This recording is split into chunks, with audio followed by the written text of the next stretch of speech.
দেখো, এই ফ্রি ফায়ারটা সামান্য একটা গেম হলেও এটা যে অনেক মানুষের জীবন পরিবর্তন করে দিয়েছে, আবার অনেক মানুষের জীবন যে ধ্বংস করে দিয়েছে, এটা আমাদের সকলেরই জানা। তবে সামান্য এই গেমটা যে গোটা একটা পরিবারকে আবার নতুন করে জীবন দান করবে, এটা আসলে সকলের অজানা ছিল। হ্যাঁ বন্ধুরা, আজকের গল্পটি এমনই একটা পরিবারকে নিয়ে যারা এই ফ্রি ফায়ার গেমটাকে একেবারেই সহ্য করতে পারতো না, বরং তাদের সন্তান যখন এই গেমটা খেলতো তারা আরও উল্টো বকাবকি করতো।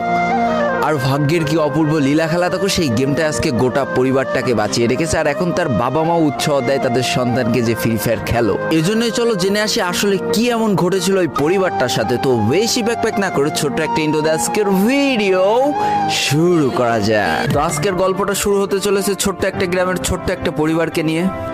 বাবা মা এবং তাদের দুই সন্তান অর্থাৎ দুই ভাই, ছোট্ট একটা পরিবার, খুব সুন্দরভাবে তাদের জীবনযাত্রা চলে যাচ্ছিল। বড় ভাই একটা কোম্পানিতে লেবারের চাকরি করে, বাবা কৃষি কাজ করে, আর তাদের ছোট সন্তান অর্থাৎ ছোট ছেলে কিন্তু ক্লাস 8-এ পড়াশোনা করে। দারিদ্রতার বেড়াজালে আটকে পড়া পরিবারকে সাপোর্ট দেওয়ার জন্য তাদের বড় ভাইকে খুব অল্প বয়সে